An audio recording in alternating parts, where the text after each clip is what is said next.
হযরত উলামায়ে কেরাম, মুহতারাম হাজিরিন, এলাকার সর্বস্তরের মুসলমান ভাইয়েরা আমার, এতদঞ্চলের বাড়িঘরের পর্দার আড়ালে বসা আমার মা ও বোনেরা, আলোচনা চলতেছিল এই কথার উপর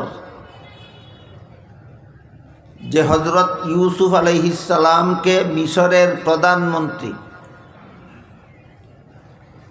নাম কোনো তফসিরের বিবরণ মতে কিতফির, কোনো তফসিরের বিবরণ মতে ইতফির। প্রধানমন্ত্রীর নাম ছিল ইউসুফ আলাইহিস সালামের যুগে মিশরের প্রধানমন্ত্রীর নাম,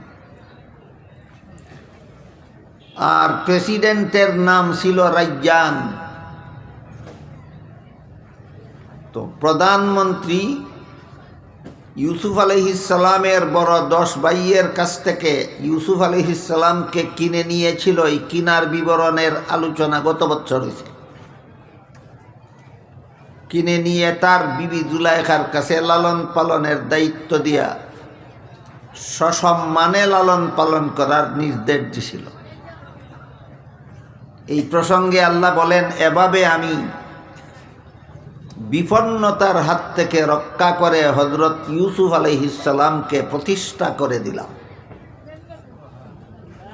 ইউসুফ আলাইহিস সালামকে বিপন্ন করে ফেলেছিল তার বড় 10 ভাই। আমি বিপন্নতার হাত থেকে রক্ষা করে আমি ইউসুফ আলাইহিস সালামকে প্রতিষ্ঠিত করেছি। ভবিষ্যতে মানব জাতির মহান 3টা খেদমত আমি আল্লাহ তার কাছ থেকে নিব। একটা হলো আমি মানুষের স্বপ্নের ব্যাখ্যা দেওয়ার জ্ঞান তাকে দান করব। আর একটা হলো আমি তাকে নবী বানিয়ে মানুষকে হেদায়েতের পথ দেখাবার দায়িত্ব পালন করাবো। আর একটা হলো আমি তাকে দেশ পরিচালনা তার দ্বারা করাবো, দেশ পরিচালনার দায়িত্ব তার হাতে অর্পণ করব। এই প্রসঙ্গে আল্লাহ যে দেশ পরিচালনার বিধান দেন, এই প্রসঙ্গে গত বছর থেকে আলোচনা চলেছে। গতকালও এই প্রসঙ্গেই আলোচনা হয়েছে। আল্লাহর বিধানে দেশ শাসনের ব্যাপারটা বর্তমান দুনিয়ার মুসলমানদের কাছ থেকে এটা একেবারে উদাও হয়ে গেছে বলে চলে। আজকাল আমার মনে হয় প্রতি লাখের মধ্যে 99,999 জন মুসলমান মনে করে যে দেশ শাসন এটা আল্লাহর বিধানে হওয়ার বিষয় না, এটা মানুষের বিধানে হওয়ার বিষয়। এই মতবাদটা ইমানদারি মতবাদ নয়। আল্লাহর বিধানে দেশ শাসন হওয়াটা এটা গ্রহণীয় না হওয়ার মতবাদ, এটা মেনে নেওয়ার মতো, মেনে না নেওয়ার মতবাদ ইমানদারি মতবাদ নয়, কুফরি মতবাদ। এই কুফরি মতবাদ কখন সৃষ্টি হলো, কাদের দ্বারা সৃষ্টি হলো, কেন সৃষ্টি হলো, এটা হইল এক ইতিহাস। আর এক ইতিহাস হইল এই কুফরি মতবাদ মুসলমান শাসনকর্তারা গ্রহণ করলো কেন। বর্তমান দুনিয়াতে মনে হয় 57টা মুসলমানের দেশ আছে। বর্তমান দুনিয়ার 57টা দেশ মুসলমানেরা শাসন করে। এর মধ্যে বর্তমান আফগানিস্তানের নামটা বাদ দিলে আর কোনো একটা মুসলমানের দেশ মুসলমানেরা পুরাপুরি আল্লাহর বিধান মতে শাসন করে না। প্রায় সবাই মন গড়া বিধান মতো দেশ শাসন করে। 57টা দেশের শাসনকর্তা মুসলমান হইয়াও আল্লাহর বিধান মতো, যে আল্লাহ বিশ্বাস করে মুসলমান হইল সেই আল্লাহর বিধান মতো দেশ শাসন না করে মন গড়া বিধান মতো দেশ শাসন মুসলমানেরা কেন করে, এর একটা রহস্য আছে। আমি গতকাল আপনাদেরকে ওয়াদা দিয়েছি, রহস্যটা ইনশাআল্লাহ বলবো। কিন্তু আল্লাহর বিধান মতো দেশ শাসন না করার এই যে চিন্তা চেতনা, মন মানসিকতা, আল্লাহর বিধানে দেশ শাসন না করার এই যে একটা দৃষ্টিভঙ্গি, একটা মতবাদ, এই মতবাদ উদ্ভাবনের ইতিহাসটা গতকাল বলতেছিলাম। সময়ের অভাবে অনেক তাড়াহুড়া করে বলার কারণে অনেক জরুরি কথা বলা বাকি রয়ে গেছে। শেষের দিকে আমার পরে যিনি বয়ান করবেন তিনি স্টেজে পৌঁছে যাওয়ার কারণে কথা অসমাপ্ত রেখেই তাড়াহুড়া করে আমি বন্ধ করে দিয়েছিলাম। এই কারণে সেই ব্যাপারটা খোলাসা করে আমি আপনাদের সামনে তুলে ধরতে চাই যে আল্লাহর প্রতি বিশ্বাসী হয়েও, আল্লাহকে বিশ্বাস করেও আল্লাহর বিধান মতে দেশ শাসন না করার মতবাদ কখন থেকে কাদের দ্বারা কেন সৃষ্টি করা হয়েছিল, এই ভ্রান্ত মতবাদ কেন উদ্ভাবন করা হয়েছিল। গতকাল এই প্রসঙ্গে বলেছিলাম আজ থেকে প্রায় 300 বছর আগে 18 শতাব্দীর কাছাকাছি সময়ে ইউরোপের খ্রিস্টানেরা ধর্মের নামে কতগুলি ভ্রান্ত মতবাদে বিশ্বাসী ছিল। গতকাল এই ব্যাপারটা মোটামুটি বিস্তারিতই আপনাদেরকে বলা হয়েছে। ইউরোপিয়ান খ্রিস্টানেরা ধর্মের নামে অধর্ম কথায় বিশ্বাসী ছিল, অবান্তর কথায় বিশ্বাসী ছিল, অবাস্তব কথায় বিশ্বাসী ছিল। এমতাবস্থায় আধুনিক বিজ্ঞানের প্রসার লাভ করেছিল পৃথিবীতে সর্বপ্রথম ওই তাদের দেশে ইউরোপে। যে দেশের খ্রিস্টানেরা ধর্মের নামে ভ্রান্ত মতবাদে বিশ্বাসী ছিল সেই দেশে আধুনিক বিজ্ঞানের বিকাশ লাভ হয়েছিল। তাই তাদের দেশে বিজ্ঞানে আর ধর্মে লড়াই হয়েছিল, দ্বন্দ্ব, রক্তক্ষয়ী দ্বন্দ্ব হয়েছিল। ধর্মের অনুসারীরা বিজ্ঞানের অনুসারীদেরকে জীবন্ত আগুনে পুরাইয়া পর্যন্ত মারছিল। ধর্মে আর বিজ্ঞানে একটা লড়াই হয়েছিল তাদের দেশে। আমার এতটুকু কথা যারা বুঝেছেন শুনেছেন বলুন, সত্য ধর্মের সাথে বিজ্ঞানের লড়াই হয়েছিল না ধর্মের নামে ভ্রান্ত মতবাদের সাথে? এটা একটা অত্যন্ত গুরুত্বপূর্ণ পয়েন্ট, যা ইতিহাসটা বোঝার জন্য সকলের স্মরণ রাখা দরকার। এই কারণে বাকি কথা পরিষ্কারভাবে বোঝার জন্য এখানে দুইটা কথা আরো আগের থেকে পরিষ্কারভাবে জানা থাকা দরকার। একটা হইল বিজ্ঞান কাকে বলে, এই প্রশ্নের পরিষ্কার জবাব আমাদের মাথায় থাকতে হবে। আর একটা হলো ধর্ম কাকে বলে, এই প্রশ্নের জবাবটাও মাথায় পরিষ্কারভাবে থাকতে হবে। এরপরে এই দুইটা ডেফিনেশনের আলোকে, দুইটা জিনিসের সংজ্ঞার আলোকে পরবর্তী ইতিহাসটা আমাদের বুঝতে হবে।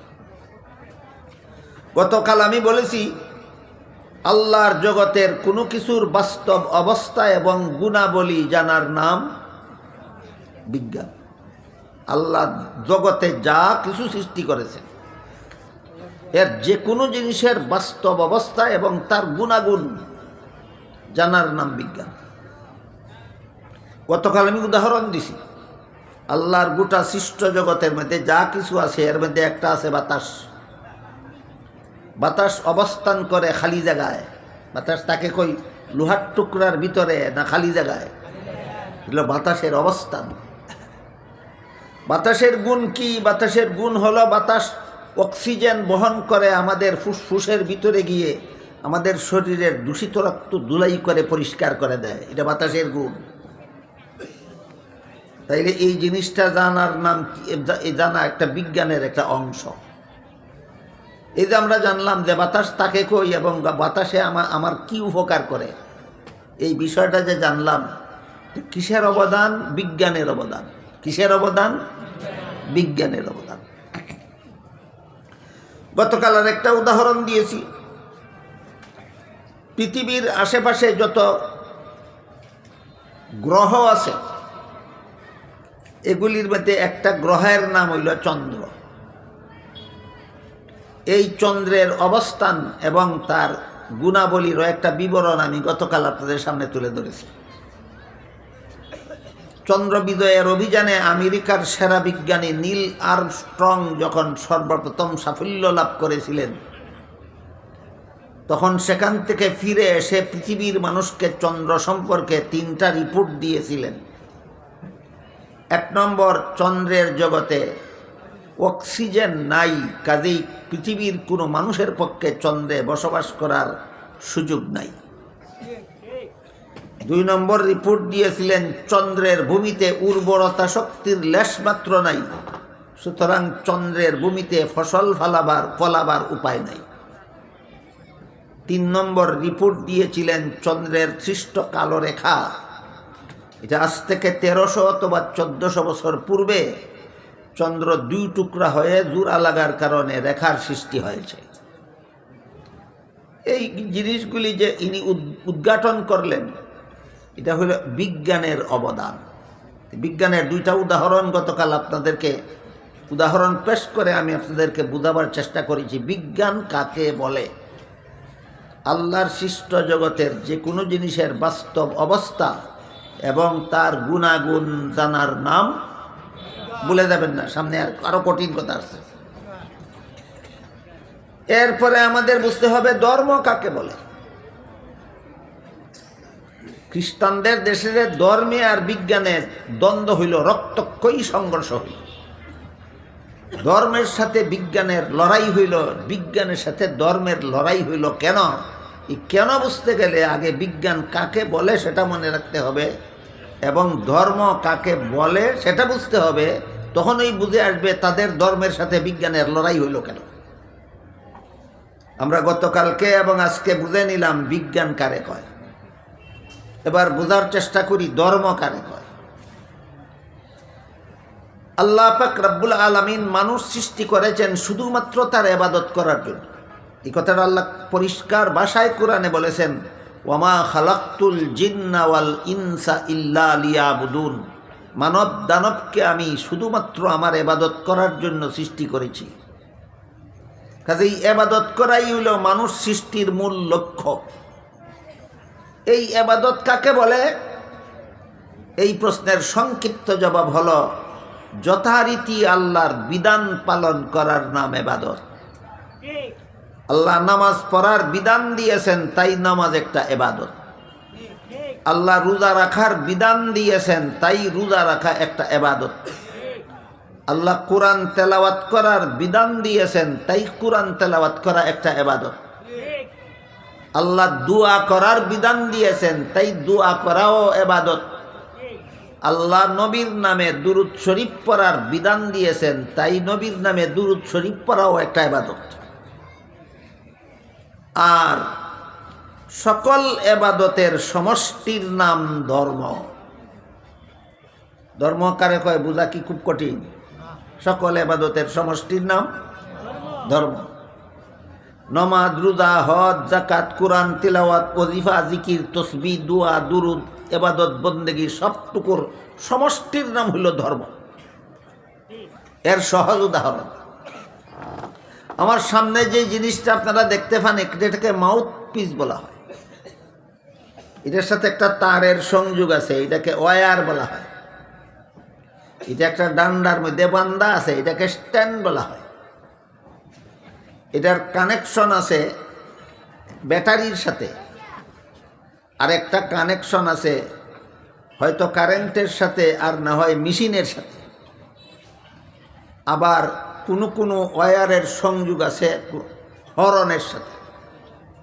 তাহলে একটা হইল মাইকের হরন, একটা মাইকের ওয়্যার, একটা মাইকের ব্যাটারি, একটা মাইকের মেশিন, একটা মাইকের স্ট্যান্ড, একটা মাইকের মাউথপিস। মাইক কোনটা? এই প্রশ্নের যেই জবাব, একটা ইবাদতের নাম নামাজ, একটা ইবাদতের নাম রোজা, একটা ইবাদতের নাম হজ, একটা ইবাদতের নাম যাকাত, একটা ইবাদতের নাম কোরআন তেলাওয়াত, একটা ইবাদতের নাম দোয়া, একটা ইবাদতের নাম দুরুদ। তাইলে ধর্ম কোনটা? ওই প্রশ্নের সেই জবাব। তাহলে একটা একটা করে আমরা পরিষ্কার করি। মাইকের ব্যাপারে আগে আপনারা বলেন দয়া করে। একটা অংশের নাম মাউথপিস, একটা অংশের নাম স্ট্যান্ড, একটা অংশের নাম ওয়্যার, একটা অংশের নাম মেশিন, একটা অংশের নাম ব্যাটারি, একটা অংশের নাম হরন। মাইক কোনটা? সবটার সমষ্টি। মাইক কোনটা? সবটার সমষ্টি। ঠিক তেমনিভাবে আল্লাহর একটা বিধান পালনের নাম নমাজ, একটা বিধান পালনের নাম রোজা, একটা বিধান পালনের নাম হজ, একটা বিধান পালনের নাম যাকাত, একটা বিধান পালনের নাম কোরআন তেলাওয়াত, একটা বিধান পালনের নাম দোয়া, একটা বিধান পালনের নাম দুরুদ। তাইলে ধর্ম কোনটা? সবটার সমষ্টি। ধর্ম কোনটা? সবটার সমষ্টি। আল্লাহর যাবতীয় বিধানাবলীর সমষ্টিকে একত্রে ধর্ম বলা হয়, আর পৃথক পৃথকভাবে প্রতিটি বিধান পালনকে ইবাদত বলা হয়। কাজেই ইবাদত যদি আল্লাহর বিধানাবলীর সমষ্টি হয়ে থাকে, আল্লাহ যে বিধানগুলি দিয়েছেন এইগুলির সমষ্টিকেই যদি ধর্ম বলা হয়, আর আল্লাহর সৃষ্ট বস্তুর অবস্থান এবং গুণাবলী জানার নাম যদি বিজ্ঞান হয়, দেখেন দুইটা জিনিসের ডেফিনেশন সামনে আসলো কিনা। আল্লাহর সৃষ্ট জগতের যে কোনো জিনিসের বাস্তব অবস্থা এবং গুণাবলী জানার নাম বিজ্ঞান, আর আল্লাহর বিধানগুলির সমষ্টির নাম ধর্ম। এবার বলেন, ধর্ম কার প্রদত্ত? আল্লাহর প্রদত্ত। জগৎ কার সৃষ্ট? আল্লাহ। আল্লাহর সৃষ্ট জগৎ, আল্লাহর দেওয়া ধর্ম, একটার সাথে আরেকটার সংঘর্ষ হওয়া তো অকল্পনীয় ব্যাপার। কেন বিজ্ঞানের সাথে ধর্মের সংঘর্ষ হবে? বিজ্ঞান তো আল্লাহর সৃষ্টি, কেন ধর্মের সাথে সংঘর্ষ হবে? ধর্ম তো আল্লাহর দেওয়া। কোনো লোকের এক জিনিস আরেক জিনিসের সাথে সাংঘর্ষিক হয় নাকি? কোনো মানুষের ডাইন হাত বা হাতের সাথে যুদ্ধ করে? কোনো জিনিসের ডান পা বাম পায়ের সাথে লড়াই করতে যায় না। তাহলে আল্লাহর সৃষ্টি জগৎ, আল্লাহর দেওয়া ধর্ম একটা আরেকটার সাথে লড়াই করতে যাবে কেন? একটা আরেকটার সাথে সংঘর্ষ করতে যাবে কেন? বোঝা গেল কোনো না কোনো জায়গায় গলত আছে, কোনো না কোনো জায়গায় গলত আছে। এবার আমরা বোঝার চেষ্টা করব, ধর্মের নামে যদি মন গড়া মতবাদ পালন করা হয়, এমন ধর্মের সাথে বাস্তব বিজ্ঞানের লড়াই হতে বাধ্য। সত্য ধর্মের সাথে বিজ্ঞানের লড়াই হয় না, আপুস হয়।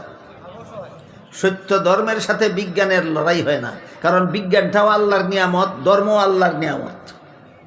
তা আল্লাহর এক নিয়ামত আরেক নিয়ামতের বিরুদ্ধে সাংঘর্ষিক হবে কেন? ধর্ম যদি সত্য হয় আর বিজ্ঞানও যদি বাস্তব হয়, তাইলে এমন বিজ্ঞান ধর্মের বিরুদ্ধে যায় না, বরং ধর্মের গুলামি করে। ধর্মের গুলামি করে। ধর্মের কি করে? গুলামি করে।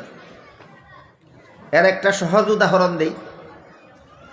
স্বাস্থ্যবিজ্ঞান বলে, আপনি যদি নিয়মিত দাঁত পরিষ্কার না রাখেন, এটা বিজ্ঞানের কথা। স্বাস্থ্যবিজ্ঞান বলে, আপনি যদি নিয়মিত দাঁত পরিষ্কার না রাখেন, তাহলে দাঁতের গোড়ায় জমাট বাঁধা ময়লা পচে রোগ জীবাণু সৃষ্টি হতে পারে এবং তা আপনার পেটে গিয়ে জটিল রোগে আপনাকে আক্রান্ত করতে পারে। দাঁত পরিষ্কার না করলে দাঁতের ময়লা পেটে গিয়া রোগ হইতে পারে। এটা হলো বিজ্ঞানের কথা। ধর্মের কথা শুনেন এই ব্যাপারে। মুহাম্মাদুর রাসূলুল্লাহ সাল্লাল্লাহু আলাইহি ওয়াসাল্লাম বলেন, লাউলা আন আশুক্কা আলা উম্মতি লা আমারতু লাউলা আন আশুক্কা আলা উম্মতি লা আমারতুহুম বিসওয়াকে ইনদা কুল্লি সালাতিন আও কামা ক্বালা আলাইহিস সালাতু ওয়াসসালাম। আল্লাহর রাসূল বলেন, দৈনিক 5 বেলা নামাজের সময় মিসওয়াক করার জন্য আমি হুকুম দিতাম, যদি উম্মতের জন্য কষ্ট হবে মনে না করতাম। যেহেতু হুকুম দিলাম না, এই জন্য দৈনিক 5 বেলা মিসওয়াক করা তোমাদের জন্য ওয়াজিব হইল না, কিন্তু সুন্নত হয়ে রইল। নবী যদি হুকুম দিতেন দৈনিক 5 বেলা নামাজের সময় মিসওয়াক করো, তাহলে ওয়াজিব হইয়া যেত। হুকুম দিছেন না, হুকুম না দেওয়ার কারণে ওয়াজিব হইল না, সুন্নত রইল। ধর্ম, আমার ধর্ম কি বলে? দৈনিক 5 বেলা নামাজের সময় মিসওয়াক করা সুন্নত। বিজ্ঞান কি বলে? যে না, এটা পালন করলে ক্ষতি না লাভ। তাহলে বিজ্ঞানের সত্য ধর্মের বিরুদ্ধে সাংঘর্ষিক হয় না সত্য বিজ্ঞানে সত্য ধর্মের গোলামি করে? কথাটা কি আপনাদেরকে বোঝাতে পারলাম? বিজ্ঞান যদি সঠিক হয় আর ধর্ম যদি সত্য হয়, এমন ধর্মে আর বিজ্ঞানে দ্বন্দ্ব হয় না কোনোদিন। এমন ধর্মের গুলামি করে বিজ্ঞানে, এমন ধর্মের কি করে বিজ্ঞানে, এমন ধর্মের গুলামি করে বিজ্ঞানে। খ্রিস্টানদের ধর্ম যেহেতু ধর্মই ছিল না, ধর্মের নামে কতগুলি গাঁজাখুরি কথা ছিল, তাই বাস্তব বিজ্ঞানের যখন বিকাশ ঘটল ইউরোপে, তখন এই ভ্রান্ত ধর্মের সাথে বিজ্ঞানের সংঘর্ষ সৃষ্টি হইল, সংঘাত সৃষ্টি হইল।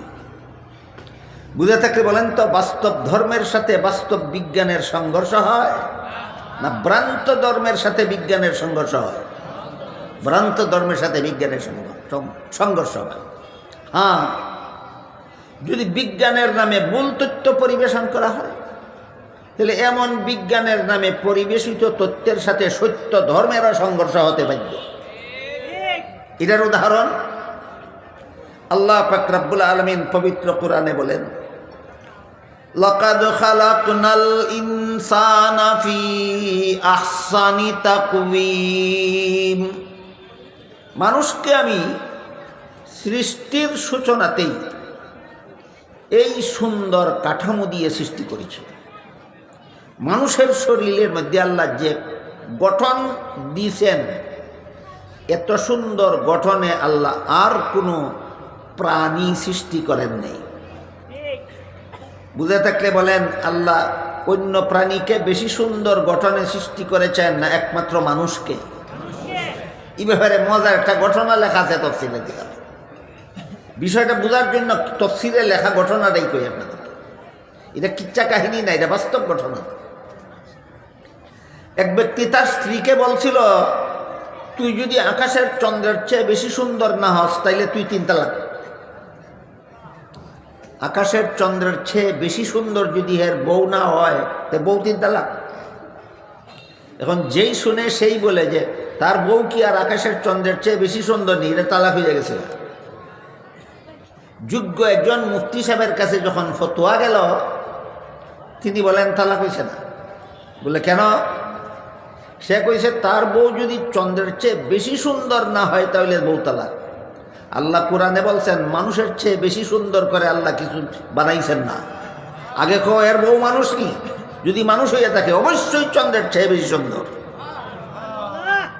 এইটাও আবার মানুষ কেমনে চন্দ্রের চেয়ে, একটা সাধারণ একটা মানুষ কেমনে চন্দ্রের চেয়ে বেশি সুন্দর হয়, এটাও আবার বুঝতে আবার বিজ্ঞানের অনেক কিছু বোঝার দরকার পড়ে। আরও কিছু বিজ্ঞানের তথ্য বুঝলে এটাও বুঝবেন যে মানুষ কিভাবে চন্দ্রের চেয়ে বেশি সুন্দর হয়। বিজ্ঞানের দ্বারা আমরা জানতে পারছি, পৃথিবীতে দাঁড়াইয়া আমরা চন্দ্রটাকে যে আলোকিত দেখতে পাই, চন্দ্র আলোকিত, আকাশে ঝলমল ঝলমল ঝলমল করে, এই কারণে চন্দ্রটাকে সুন্দর দেখা যায়। চন্দ্রকে পৃথিবীর থেকে দেখতে, তাওরাতের অন্ধকারে দেখতে, দিনের আলোতে দেখতে চন্দ্র সুন্দর বলতে কিছুই নেই, ঝলমলি মুটেও নাই। আমার কথা বুঝে থাকলে বলেন, আকাশের চন্দ্রকে পৃথিবীর থেকে দিনের বেলায় ঝলমল করতে দেখা যায় না ফ্যাকাশে? ফ্যাকাশে দেখা যায়। আকাশের চন্দ্রকে রাতের বেলায়, রাতের অন্ধকারে আকাশের চন্দ্রকে আলোকিত ঝলমল ঝলমল করতে দেখা যায়। তখন চন্দ্রটা দেখতে সুন্দর। কিসের কারণে? আলোর কারণে। আধুনিক বিজ্ঞান বলে এই আলো চন্দ্রের নিজস্ব আলো নয়, সূর্যের থেকে দাঁড় করা আলো। সূর্যের থেকে দাঁড় করা আলো। এর উদাহরণ হলো, আপনি যদি দুপুরের রোদের সময় একটা আয়না যদি আপনি এমনভাবে ধরেন যেভাবে ধরলে পরে সূর্যের আলোটা আয়নার মধ্যে লাগে, এমনভাবে যদি আয়নাটা সূর্যমুখী করে ধরেন, তাহলে আয়নার ভিতরে আরেকটা সূর্য দেখা যায়, এবং আয়নার ভিতর থেকে আরেকটা রৌদ্র বের হয়। ওই রৌদ্রটা ঘরের ভিতরে ছায়া পর্যন্ত পৌঁছে। এটাকে আপনারা দেখেছেন কোনো সময়? তখন আয়নাটারে ঝলমল ঝলমল করতে দেখা যায়। বলেন তো, আয়নাটা নিজেই ঝলমলে ছিল না সূর্যের আলোর কারণে ঝলমল করতে দেখা যায়? কাজেই এই ঝলমলি আয়নার নিজস্ব সৌন্দর্য নয়, সূর্যের আলো লাগার কারণে ঝলমল করতে দেখা যায়। ঠিক তেমনিভাবে পৃথিবীর থেকে আকাশের চন্দ্রকে যে রাত্রে ঝলমল করতে দেখা যায়, বিজ্ঞান বলে এটা চন্দ্রের নিজস্ব আলো নয়, সূর্যের আলো পতিত হওয়ার কারণে ঝলমল করতে দেখা যায়। তাহলে চন্দ্র বেশি সুন্দর না মানুষ বেশি সুন্দর? মানুষ বেশি সুন্দর। মুফতি সাহেব ফতুয়া দিলেন, এই বেটার বউ তালাক হইছে না।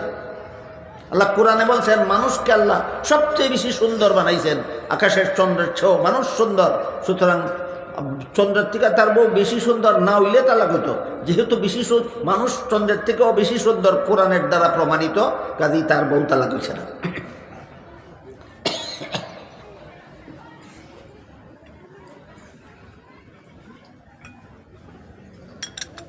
মানুষকে এই সুন্দর কাঠামো দিয়ে আল্লাহ যখন মানুষ সৃষ্টি করেছেন তখনই এই সুন্দর কাঠামো দিয়ে সৃষ্টি করেছেন। এই মর্মে আল্লাহ বলেন, লাকাদ খালাকনাল ইনসানা ফি আহসানি তাকওয়িম, মানুষকে আমি সৃষ্টির সূচনাতেই এই সুন্দর গঠন দিয়া সৃষ্টি করেছি।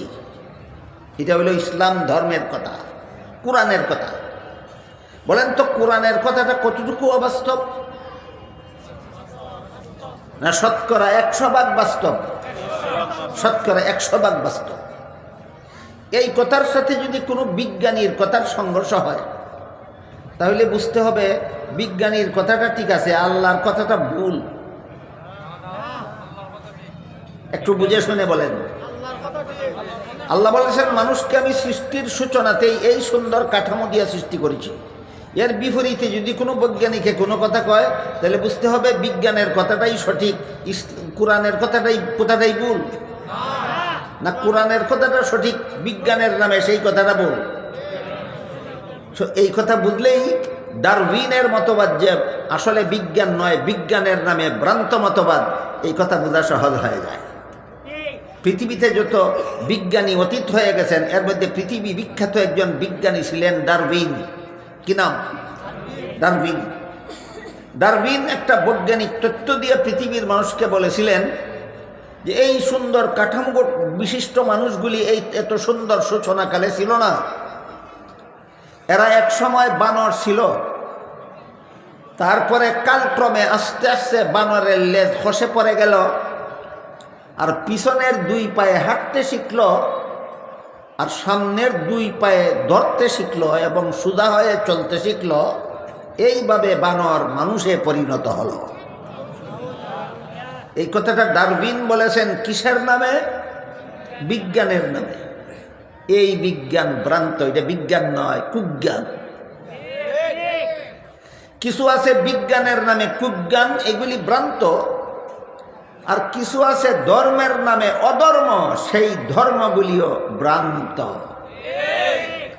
আমরা আস্তে আস্তে কথা বলতেছি আজকে, কেন? যেন একটার পর একটা কথা বুঝতে যেন আর কোনো অসুবিধা না হয়, একটার আলোকে যেন আমরা আরেকটা কথা সহজে বুঝতে পারি। ধর্ম যদি আল্লাহর বিধান সঠিক বিধান হইয়া থাকে, এই বিধান বাস্তব। আর ধর্মের কোনো কথা যদি মন গড়া হইয়া থাকে তাহলে এই বিধান বাস্তব নয়, এটা ধর্মের নামে অধর্ম।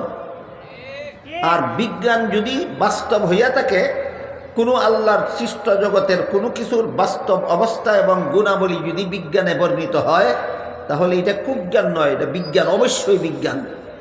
এবার বুঝে থাকলে বলেন, বাতাস অক্সিজেন বহন করে আমাদের দেহের ভিতরে ফুসফুসে প্রবেশ করে, আমাদের শরীরের দূষিত রক্ত ধুলাই করে রিফাইন করে দেয়, এটা কুজ্ঞান না বিজ্ঞান? হ্যাঁ, এটা বিজ্ঞান। আর মানুষ এত সুন্দর কাঠামোতে গঠিত ছিল না। মানুষ আগে বানর ছিল, লেজ খসে পড়ে কালক্রমে এক সময় মানুষে রূপান্তরিত হয়েছে। এটা বিজ্ঞান না, বিজ্ঞানের নামে কুজ্ঞান। তাহলে বিজ্ঞানও 2 রকমের আছে, একটা বিজ্ঞান একটা কুজ্ঞান। ধর্ম 2 রকম আছে, একটা ধর্ম আর একটা অধর্ম। 4টা জিনিস বুঝলে ফলে এর কথা বোঝা সহজ হইব। ধর্মের নামে প্রচলিত মতবাদ 2 প্রকার, একটা বাস্তব ধর্ম, একটা ধর্মের নামে অধর্ম। বিজ্ঞানের নামে প্রচলিত মতবাদ 2 প্রকার আছে, একটা বাস্তব বিজ্ঞান আর একটা বিজ্ঞানের নামে কুজ্ঞান। বিজ্ঞান যদি বাস্তব হয়, ধর্ম যদি বাস্তব হয়, তাহলে একটা আর একটার সাথে সাংঘর্ষিক হয় না, বরং বিজ্ঞান ধর্মের গোলামি করে। ধর্ম যদি সত্য হয়, বিজ্ঞানও যদি বাস্তব হয়, তখন ধর্মে আর বিজ্ঞানে লড়াই হয় না বিজ্ঞানে ধর্মের গোলামি করে? বিজ্ঞানে ধর্মের গোলামি করে। আরো এক দুইটা উদাহরণ দিই। বিজ্ঞান